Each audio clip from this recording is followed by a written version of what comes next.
When we look at the ruins of great civilizations, we often see the Mongol shadow looming large, a force of nature that many historians describe as a literal apocalypse on horseback. Was Genghis Khan the greatest mass murderer in human history? A man who wiped out 40 million people and caused the world's carbon levels to drop as forests reclaimed depopulated lands? Or was he the founding father of the modern world, the one who tore down the walls of isolation to create the first globalized economy? This paradox leaves us questioning if progress must always be paid for in blood. In this video, we are going to clear all these things, so let's start. Now we are going to discuss the origins of this terrifying force and how it emerged from the harsh, frozen plains of the Mongolian steppe. To understand the brutality, we must first understand the environment that forged these people, because life in Central Asia in the late 12th century was a constant cycle of tribal warfare and starvation. The man who would become Genghis Khan, originally named Temujin, did not start as a king, but as a fugitive eating rats to survive. This background is essential because it explains why the Mongol style of warfare was so uncompromising. For them, war was not a game of chivalry, but a tool for absolute survival. Firstly, we need to examine how Temujin unified the warring tribes by replacing ancient blood ties with a strict meritocracy. In a world where you were usually only as important as your father, Temujin promoted men based on their loyalty and their ability to lead, which created a military machine that was far more efficient than the aristocratic armies of Europe or China. Once the tribes were unified in 1206, the new Genghis Khan faced a dilemma, because a nation of warriors without a common enemy would inevitably turn on itself. To keep his empire together, he had to look outward, and this led to the first great waves of expansion that would eventually cover 9 million square miles. Now we are going to look at the darker side of this expansion, specifically the systematic use of terror as a calculated military strategy. When we read accounts from the Khwarezmian Empire or the principalities of Kiev and Rus, the descriptions are haunting. The Mongols were not just killing soldiers, they were erasing entire cities from the map. However, we must peel back the layers of popular history to see that this brutality was rarely mindless. It was a psychological weapon designed to encourage surrender without a fight. If a city opened its gates, the inhabitants were usually spared, though they were heavily taxed. But if a city resisted, the Mongols would make an example of it so terrifying that the next 10 cities would surrender out of pure fear. Secondly, we must address the sheer scale of the devastation in places like Merv and Nishapur, where contemporary chroniclers claim that the Mongols killed every living thing, including cats and dogs, to ensure no one was left to seek revenge. This level of violence was a shock to the medieval world, yet it served a very specific purpose for the Mongol leadership. By cultivating a reputation as the scourge of God, they were able to manage a massive empire with a relatively small number of troops.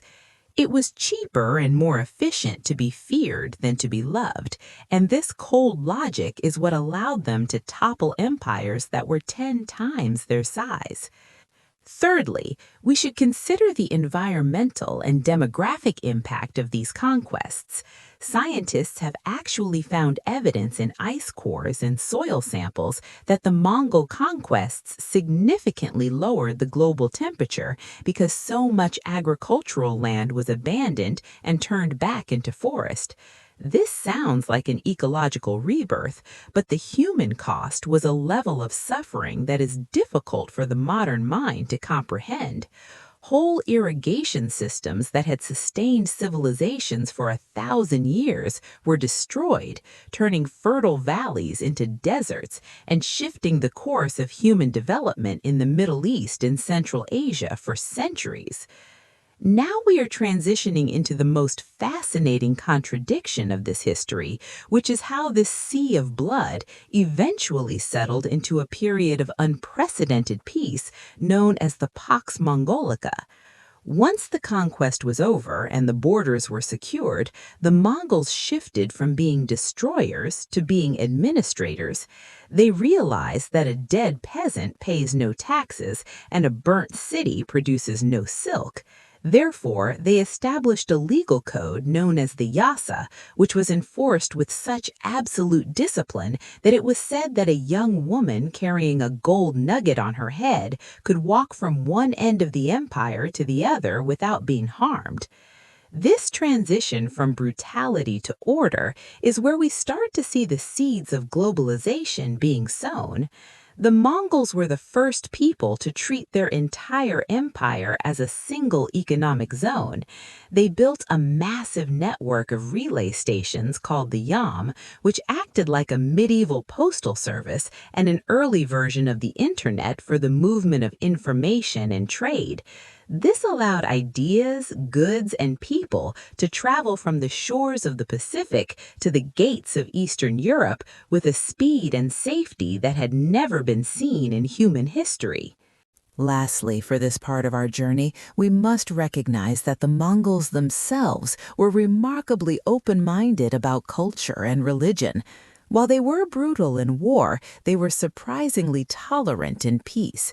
In the Mongol capital of Karakoram, you could find mosques, churches, and Buddhist temples standing side by side at a time when Europe was burning heretics at the stake.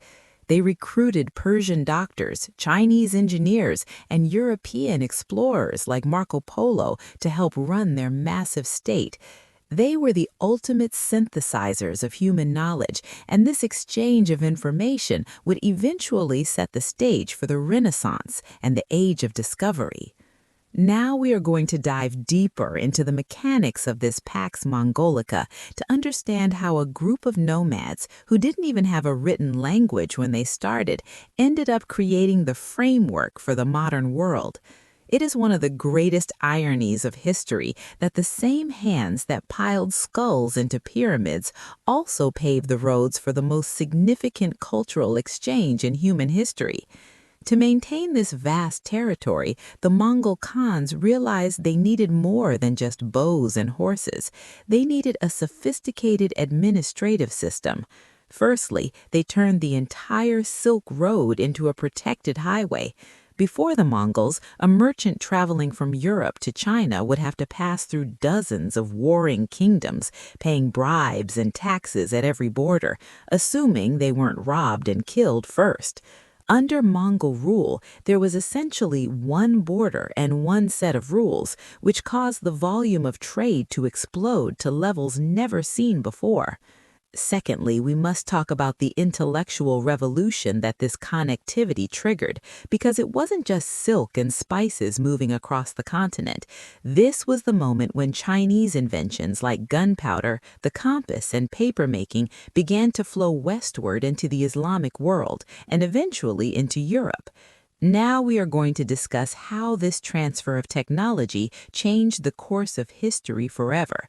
Without Mongol protection, these technologies might have remained localized for centuries longer. Imagine a world where the printing press was never developed because the concept of movable type or cheap paper hadn't reached the West. That is the level of impact we are talking about. The Mongols were the catalysts who broke down the barriers between isolated civilizations, forcing the East and the West to finally look at one another. Thirdly, this era saw a massive movement of people that we might call an early form of brain drain. The Mongols had a policy of forcibly relocating skilled craftsmen, scholars, and doctors across their empire. If they captured a city in Persia and found a talented astronomer, they might send him to work in an observatory in China. If they found a Russian goldsmith, they might send him to the capital at Karakoram. While this was undeniably a form of enslavement and trauma for those involved, the long-term result was a global melting pot of ideas, medical knowledge from the Islamic world combined with Chinese herbalism and Persian mathematics blended with Indian numerals. This was not a slow evolution, it was a sudden, violent, and brilliant explosion of human knowledge. Now we are going to explore the unique religious landscape of the Mongol Empire because it is perhaps the most surprising part of their legacy. In an age characterized by the Crusades and religious jihads, the Mongol Khans remained largely indifferent to the gods their subjects worshipped. They believed that just as a hand has many fingers, there could be many ways to reach the divine. This wasn't necessarily because they were enlightened liberals in the modern sense, but because they were pragmatists.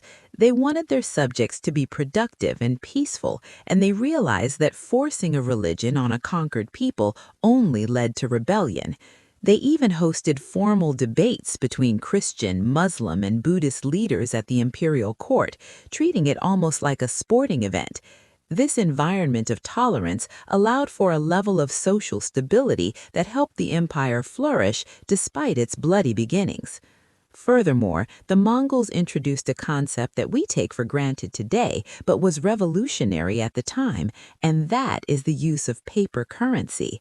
While the first experiments with paper money happened in China earlier, it was the Mongols who tried to standardize it across their domains. They understood that carrying heavy bags of copper or silver was inefficient for long-distance trade. By backing paper notes with the authority of the Great Khan, they created a more fluid and dynamic economy. This financial innovation, combined with a highly organized tax system, allowed the empire to fund massive infrastructure projects, including the extension of the Grand Canal in China and the building of new trade hubs across the Middle East. However, we must return to the central question of our investigation because this globalization came with a hidden and deadly price. Now we are going to discuss the darker side of connectivity, which is the spread of disease. The same trade routes that brought silk and science also brought the Yersinia pestis bacteria, better known as the Black Death. By creating a bridge between the remote corners of Asia and the densely populated cities of Europe and the Middle East, the Mongols inadvertently created the perfect conditions for a global pandemic. The plague traveled in the saddlebags of Mongol soldiers and the holds of merchant ships, eventually killing between 75 million and 200 million people. It is a sobering reminder that globalization, even in the 13th century, was a double-edged sword that could heal or destroy with equal force. As we look at the mid-14th century, we see the empire beginning to fracture. The sheer size of the territory made it impossible to govern from a single center, and the various branches of the Genghis Khan lineage began to develop their own distinct identities. The Golden Horde in Russia became increasingly Islamic, the Ilkhanate in Persia adopted local customs, and the Yuan dynasty in China became more Chinese than Mongol. Firstly, we see the rise of internal civil wars as brothers and cousins fought over the title of Great Khan. Secondly, the Black Death decimated the population and collapsed the trade networks that held the empire together. Thirdly, the local populations, who had lived under Mongol rule for generations, began to find their own voices and rise up in nationalist rebellions. Now we are going to look at the transition into the final phase of the Mongol story. Even as the central authority faded, the structures they built remained. The borders they drew and the administrative systems they created form the foundations of the modern nations of Russia, China, and Iran. The world was no longer a collection of isolated islands of civilization. It was now an interconnected web.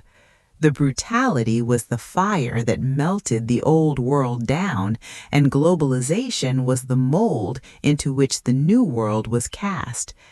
We are now prepared to look at the final legacy of this empire and how it continues to shape our geopolitical landscape today. The sheer scale of the Mongol impact on the world's genetic and cultural landscape is perhaps the most intimate part of their lasting legacy. When we examine the biological history of the modern world, scientists have discovered that a significant percentage of the male population in Central and East Asia carries a specific Y chromosomal lineage that traces back to the Mongol royal family. This is a visceral, biological reminder of the brutality of conquest, where the victors quite literally reshaped the future of the human race. Yet this genetic footprint is mirrored by a cultural one that is just as pervasive. The Mongolian language and customs left an indelible mark on the languages of the Middle East and Russia, and even the concept of the great power or the absolute state can be traced back to the shadow cast by the Golden Horde and the Ilkhanate. Firstly, we must look at the psychological shift that occurred in the human mind during this era. Before the 13th century, the world was largely a collection of local stories, but after the Mongols, it became a global narrative. People in London were becoming aware of the Great Khan in Shangdu. People in Cairo were treating patients with medical theories that had originated in Hangzhou. This sense of a connected world did not vanish when the empire fell. It became an ambition that every subsequent empire sought to replicate. The Mongols proved that it was possible to govern the world as a single entity, and that dream of global integration has been the driving force of geopolitics ever since. Secondly, we have to consider the architectural and urban legacy that emerged from the ruins. While the initial Mongol campaigns were famous for leveling cities, the subsequent period of stability saw the rise of magnificent new urban centers. Cities like Tabriz, Samarkand, and Beijing became the jewels of the world, attracting the finest minds in architecture and engineering. The Mongols favored a style that was eclectic and grand, blending Persian domes with Chinese motifs and nomadic spatial sensibilities. This cross-pollination of aesthetics created a visual language of power that influenced everything from the Taj Mahal in India to the Kremlin in Russia. They taught the world that power was not just about the sword, but about the ability to command the resources and the beauty of an entire continent. Thirdly, the Mongol era redefined the relationship between the state and the merchant. In the feudal systems of Europe and the caste-heavy societies of the East, merchants were often looked down upon as parasitic. The Mongols, however, viewed trade as the bloodline of their power. They granted merchants high social status, provided them with military escorts, and even offered them insurance against losses. This was a proto-capitalist mindset that shifted the global focus from land-based wealth to commerce-based wealth. It created a class of global citizens who were more loyal to their trade networks than to any single king or god, a development that foreshadowed the rise of the great trading companies of the 17th and 18th centuries. As the 14th century progressed, the world found itself at a crossroads. The Mongol moment had passed, but the vacuum it left behind was filled by the very people the Mongols had once subjugated. In China, the Ming dynasty rose to power by using the same centralized administrative tools the Mongols had perfected. In the Middle East, the Ottoman Turks rose from the fragments of the Seljuk and Mongol struggles to create a state that would dominate the crossroads of 3 continents for half a millennium. These successor states were the children of the Mongol Empire, born from its violence but raised on its ideals of efficiency and transcontinental reach. Now, we must reflect on the heavy cost of this transition. For every library the Mongols protected, 10 more were likely burned in their initial path of fire. For every merchant who grew rich under the Pax Mongolica, there were countless farmers whose lands were trampled and whose families were scattered. This is the central tragedy of history, that the foundations of our interconnected modern world were laid with the bones of those who lived through the most terrifying century in human memory. The Mongol Empire was a forge. It was hot, destructive, and merciless, but it hammered the disparate pieces of the medieval world into a single unified blade. Furthermore, the Mongol influence on the development of law and diplomacy cannot be overstated. The concept of diplomatic immunity, the idea that an envoy or ambassador should not be harmed even by an enemy, was a core tenet of Mongol law. To kill a Mongol messenger was to invite total annihilation, and they enforced this rule with a consistency that forced other nations to adopt similar standards. This created a language of international relations that survived the empire's collapse. It allowed for a level of communication between hostile states that had never existed before, laying the groundwork for the modern diplomatic protocols that keep our world functioning today. Thirdly, we should look at the agricultural revolution that followed in the wake of the Mongol expansion. By moving seeds, plants, and farming techniques across their empire, the Mongols helped diversify the diets of millions. Crops like citrus, rice, and various spices were introduced to new regions, permanently changing the culinary landscapes of the Middle East and Europe. This Columbian exchange before Columbus was a quiet but profound transformation that helped populations recover more quickly from the devastation of the Black Death and the Mongol Wars themselves. Lastly, as we stand in the modern age, we see the echoes of Genghis Khan's vision in our global supply chains and our digital connectivity. We are the inheritors of the world they violently stitched together. When we ask whether the Mongol Empire was defined by brutality or globalization, the answer is that it was both, and that one could not have existed without the other. The brutality was the mechanism of change, and globalization was the result. They are two sides of the same coin, a coin that was minted in the blood of the 13th century and still spends in the markets of the 21st. The story of the Mongols reminds us that history does not move in a straight line toward progress. It moves in great sweeping cycles of destruction and rebirth. We see a world today that is once again grappling with the tensions between global integration and tribal conflict, between the benefits of open borders and the safety of walls. By looking back at the Mongol shadow, we see a mirror of our own struggles. We see that the world we call modern is actually an ancient project, one that began with a man who looked out over the vast empty steppe and decided that the horizon was not a border, but a beginning. In the end, the true history of the Mongol Empire is the story of how a small group of outsiders forced the rest of the world to finally meet each other. It was a meeting that happened at the edge of a sword, but it was a meeting that changed the world forever. The cities were rebuilt, the forests grew back, and the blood eventually washed away, but the connections remained. The world was no longer small, and it would never be isolated again. Building on the concept of the Mongol world system, we must look at the unprecedented social mobility they introduced into a stagnant medieval world. In the feudal societies of Europe and the rigid hierarchies of the Song dynasty or the Abbasid Caliphate, your birth was your destiny. If you were born a peasant, you died a peasant. The Mongols shattered this. They were the first to implement a system of careers open to talent on a continental scale.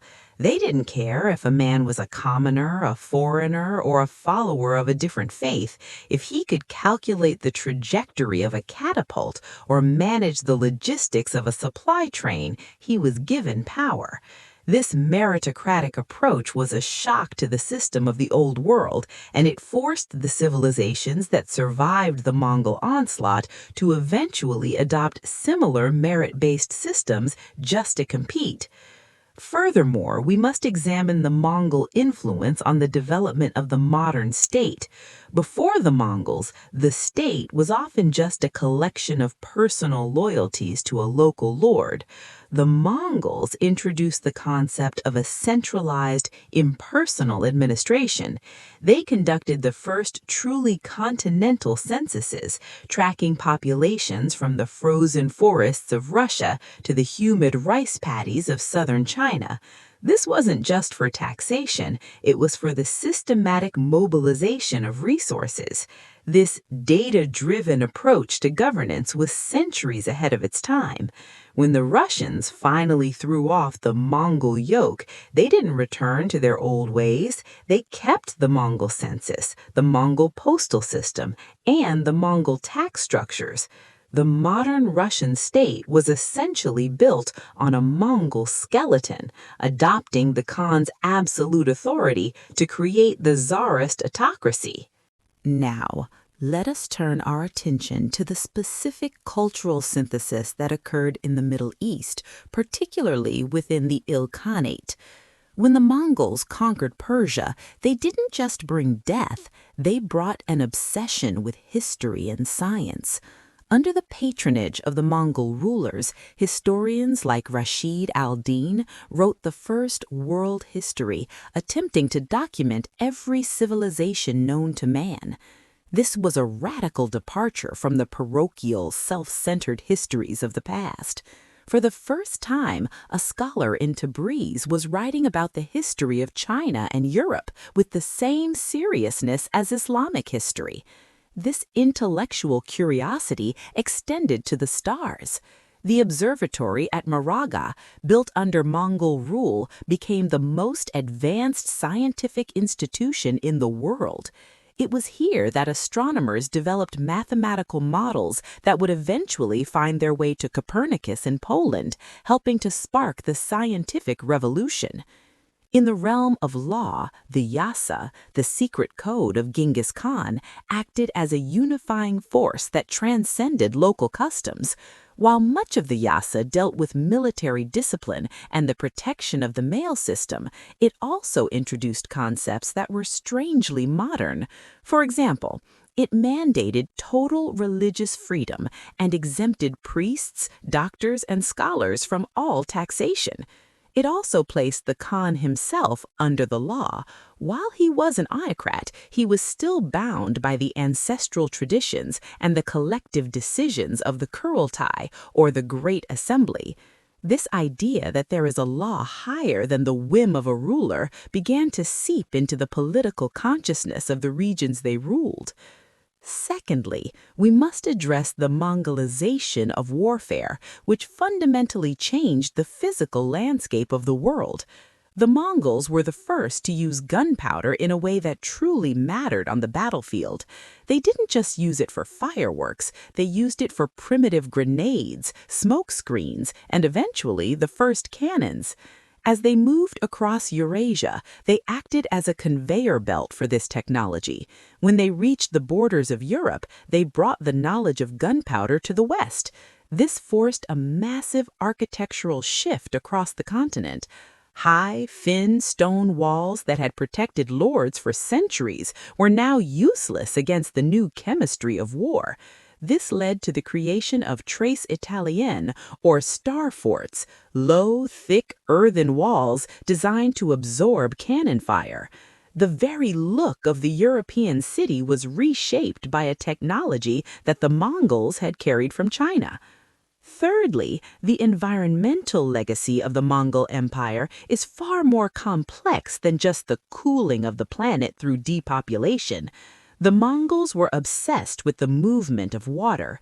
In the arid regions of Central Asia and the Middle East, they destroyed some irrigation systems as a weapon of war, but they also built and repaired others to support their trade hubs.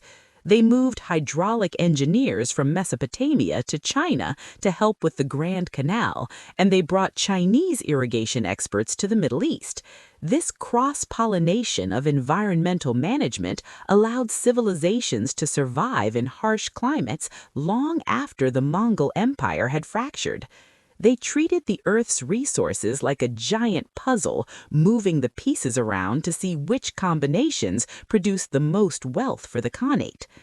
Now we should consider the role of the Mongols in the birth of the concept of the East. Before this era, China, India, and Southeast Asia were separate, legendary lands to the European or Islamic mind. The Mongol Empire consolidated these into a tangible, reachable reality. By making the journey to the East a matter of logistics rather than a matter of myth, they demystified the world. When Marco Polo wrote his travels, he wasn't writing a book of fairy tales, he was writing a business report for a world that had suddenly become accessible. This shift in perspective is what eventually drove the merchant families of Italy to fund the voyages that would seek out these lands. The Mongols didn't just open a road, they opened the human imagination to the possibility of a global map. Lastly, as we look at the twilight of the empire, we see that the brutality and the globalization were never truly separate. The very systems that allowed for the peaceful exchange of silk and science were the same systems that allowed the plague to travel and the Mongol armies to strike with lightning speed. The Mongols were a paradox. They were the killers of millions and the protectors of millions. They were the men who burned the Library of Baghdad and the men who commissioned the greatest history books ever written. To understand the Mongol Empire is to understand that history is a messy, violent, and brilliant process. We cannot have the world we live in today with its global trade, its diplomatic protocols, and its technological exchange without the fire that Genghis Khan lit on the Mongolian steppe 800 years ago. They were the architects of a world they would never live to see, a world that was born in the shadow of their horses and the dust of their conquests. The true history of the Mongols is not just a story of then, it is the story of how we became us. The blood has dried, the empires have fallen, but the globalized world they forged remains the foundation upon which every modern nation stands. As we reflect on this, we are left with one final question. If progress on this scale requires such a high price in human life, was the trade-off worth it?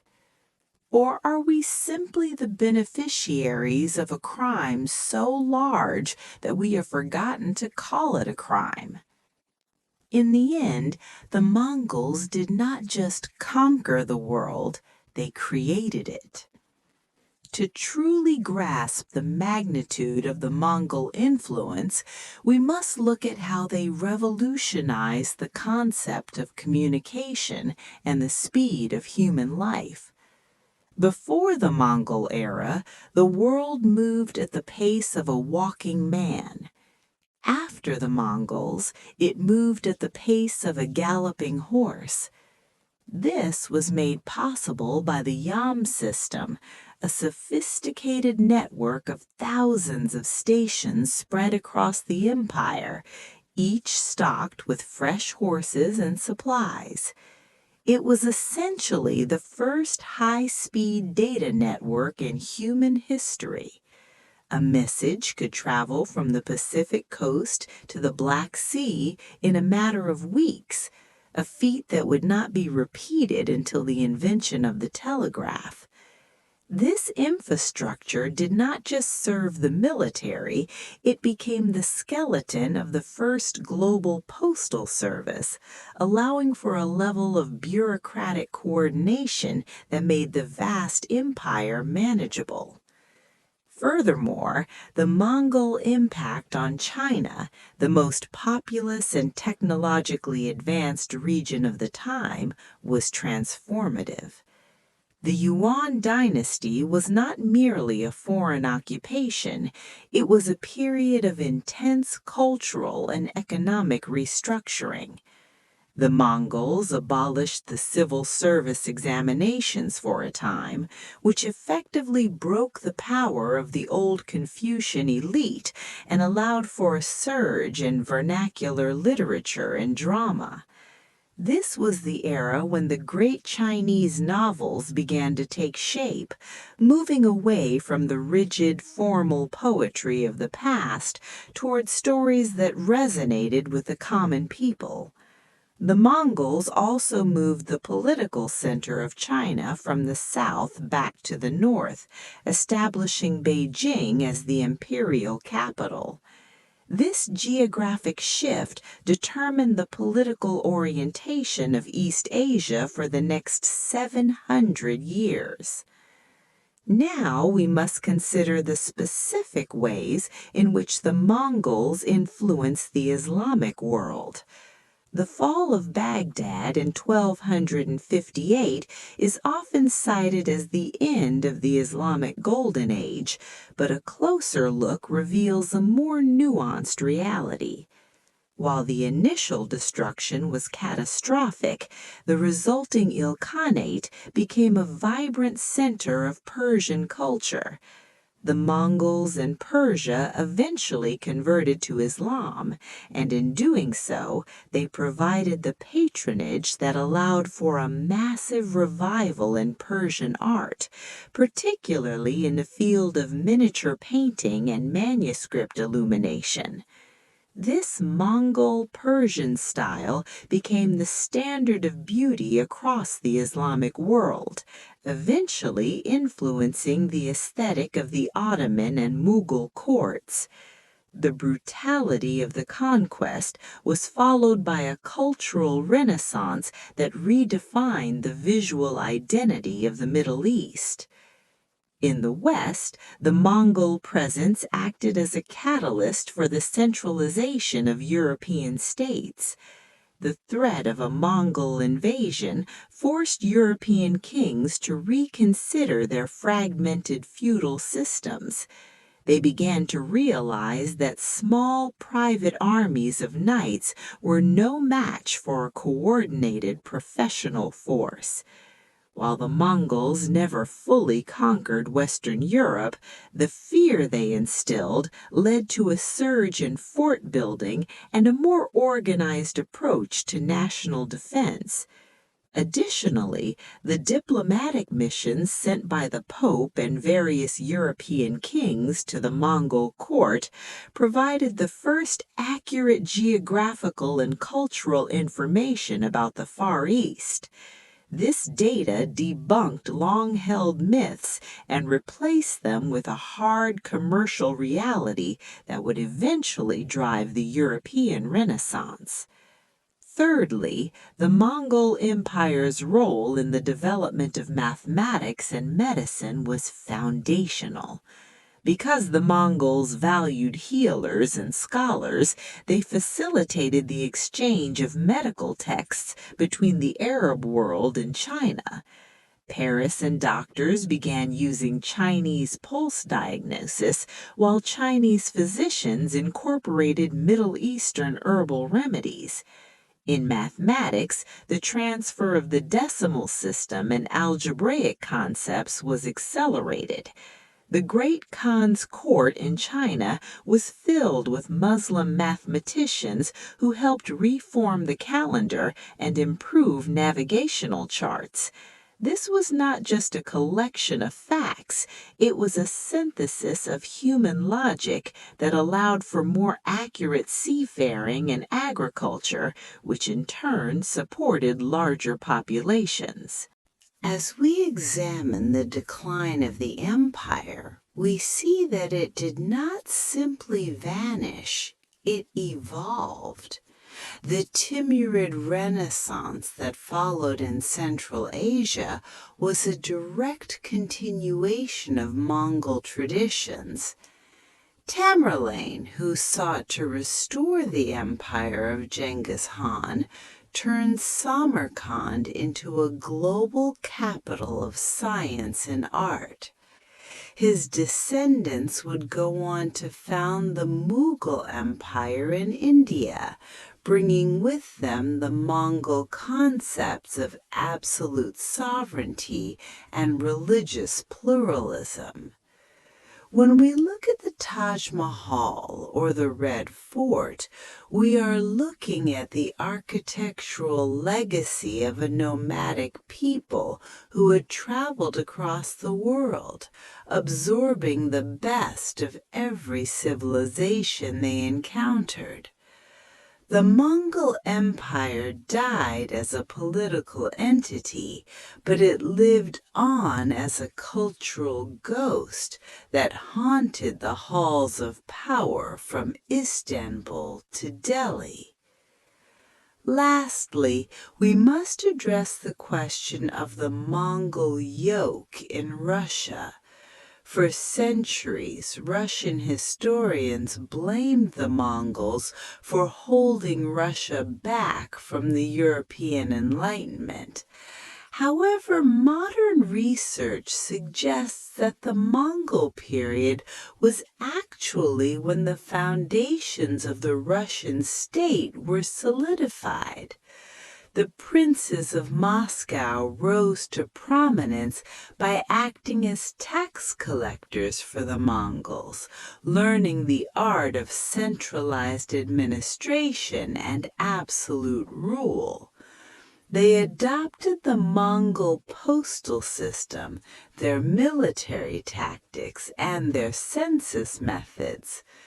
When Ivan the Terrible eventually declared himself Tsar, he was essentially stepping into the shoes of the Khan. The Russian Empire's expansion across Siberia was, in many ways, a reversal of the Mongol conquest, moving back across the same steppe roads that the Golden Horde had once used. In our final assessment, the Mongol Empire stands as the most dramatic example of the creative destruction of history. They were the storm that cleared the forest, allowing new and more diverse growth to emerge. They were brutal, yes. The mountains of skulls and the burned cities are an undeniable part of their story, but they were also the first people to truly think globally. They saw the world not as a collection of warring tribes, but as a single market and a single administrative challenge. They broke the world so that it could be put back together in a way that was more connected, more efficient, and ultimately more modern. The story of the Mongols is a reminder that we cannot pick and choose which parts of history we like.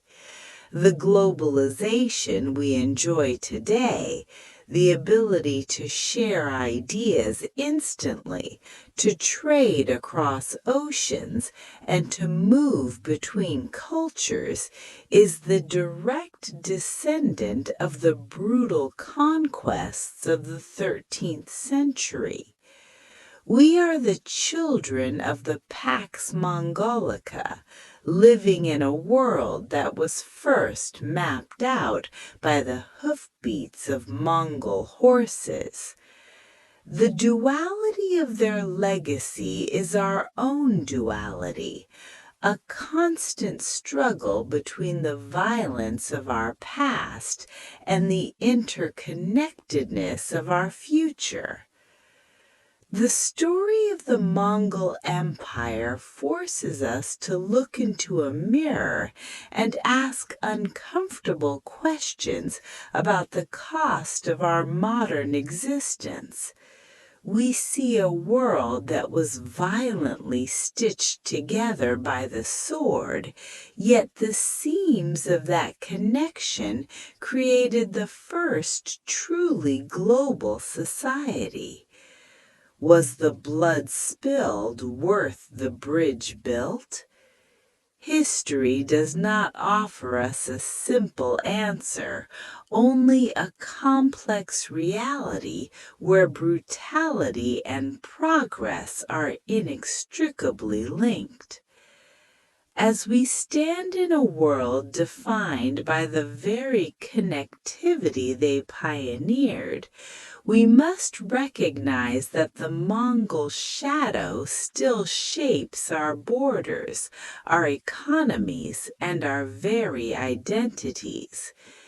In this video, we have cleared the mist surrounding their dual legacy, revealing that the true history of the Mongols is the history of the world itself.